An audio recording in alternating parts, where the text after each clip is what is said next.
6 mahasiswa dari Fakultas Hukum Universitas Negeri Surabaya, UNESA, mendaftarkan gugatan uji materi terkait aturan syarat pencalonan calon presiden, capres, dan calon wakil presiden, cawapres, ke Mahkamah Konstitusi, MK.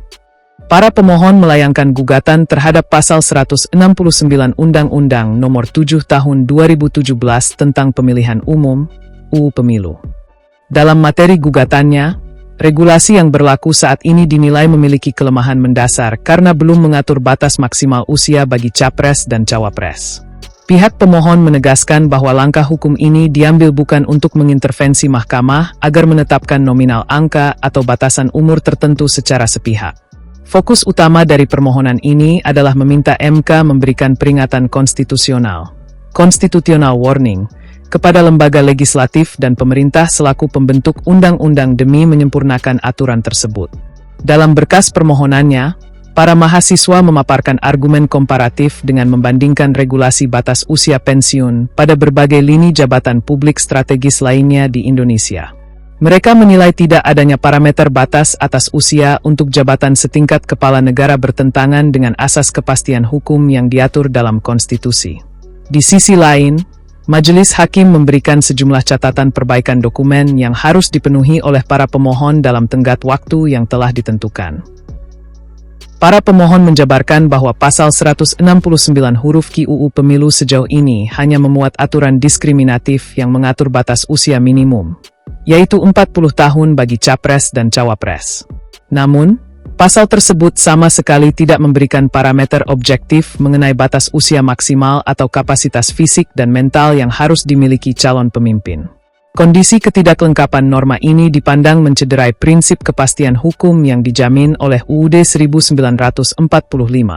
Meskipun para pemohon menyadari sepenuhnya bahwa penentuan indikator angka syarat usia merupakan kebijakan hukum terbuka, open legal policy, milik pembentuk undang-undang, kekosongan aturan ini dianggap tidak rasional. Sebagai dasar argumentasi hukum, para mahasiswa melampirkan data perbandingan ketentuan usia pada sejumlah rumpun jabatan publik di Indonesia, antara lain Hakim Konstitusi, Hakim Agung, anggota Komisi Yudisial, KY, anggota Badan Pemeriksa Keuangan, BPK, aparatur sipil negara, ASN. Mereka menilai hampir seluruh jabatan publik strategis tersebut memiliki batas usia maksimal atau usia pensiun yang diatur ketat oleh undang-undang karena menyangkut efektivitas kerja. Sebaliknya, jabatan presiden dan wakil presiden yang memegang kendali kekuasaan eksekutif dan memiliki tanggung jawab konstitusional maha besar justru dibiarkan tanpa memiliki parameter serupa. Dalam petitumnya, para pemohon meminta MK menyatakan ketentuan Pasal 169 huruf Q UU Pemilu bertentangan dengan UUD 1945 dan tidak mempunyai kekuatan hukum mengikat sepanjang tidak ditambahkan parameter objektif mengenai persyaratan usia capres dan cawapres yang rasional. Penentuan batas usia tersebut, menurut mereka, harus mempertimbangkan kapasitas real seseorang dalam menjalankan roda pemerintahan secara efektif berdasarkan prinsip kepastian hukum, kesetaraan, dan non-diskriminasi.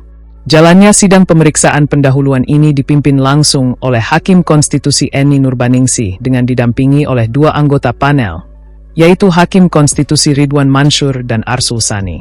Dalam persidangan, tim panel memberikan sejumlah saran evaluasi untuk memperkuat kedudukan hukum para pemohon sebelum perkara ini melangkah lebih jauh. Hakim Ridwan Mansur juga mengingatkan para pemohon untuk memperjelas dan mempertajam argumentasi mengenai letak pertentangan norma yang diuji dengan ketentuan dalam UUD 1945, termasuk meminta mereka memaparkan secara rinci perbedaan permohonan ini dengan perkara-perkara sejenis yang telah diputus MK sebelumnya agar tidak membentur asas ene bis in idem. Sementara itu, Hakim Konstitusi Eni Nurbaningsih menutup persidangan dengan memberikan kesempatan dan waktu selama 14 hari kepada keenam mahasiswa UNESA tersebut untuk memperbaiki berkas permohonannya. Seluruh berkas dokumen perbaikan yang telah disempurnakan wajib diterima oleh kepaniteraan MK paling lambat pada Senin, 20 Juli 2026 pukul 12 waktu Indonesia Barat.